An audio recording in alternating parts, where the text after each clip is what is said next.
Bienvenue dans le résumé du match opposant la France et le Sénégal. C'était l'une des rencontres les plus attendues de la semaine, car elle marquait les débuts d'une autre championne du monde, une autre des favorites pour la victoire finale, et peut-être la sélection la plus complète sur le plan footballistique de ce championnat du monde de la FIFA. C'est à New Jersey que les deux équipes ont foulé la pelouse. Place tout de suite au résumé du match. La première mi-temps s'est soldée par un score nul et vierge, 0-0. L'équipe africaine s'est montrée très solide physiquement, tenant tête à la France et jouant d'égal à égal.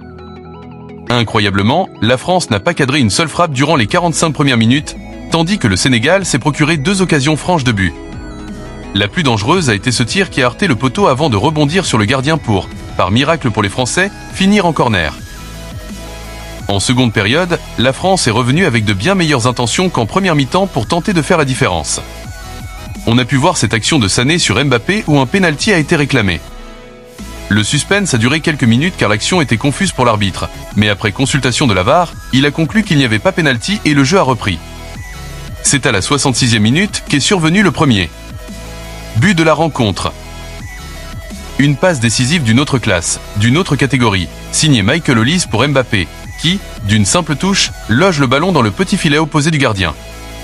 Un superbe but, mais tout le mérite revient sans aucun doute à Olise, qui s'est inventé une passe décisive magistrale. Finalement, la France a plié le match avec un autre chef-d'œuvre, cette fois de Barcola à la 82e minute.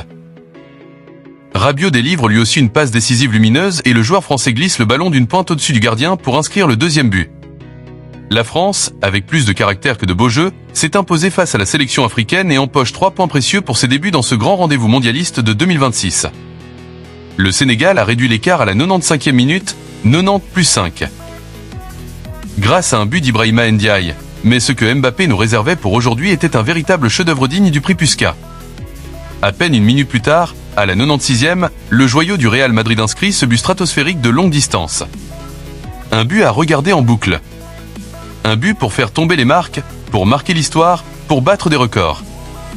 Mbappé commence déjà à se positionner dans la course pour le titre de meilleur buteur de la Coupe du Monde.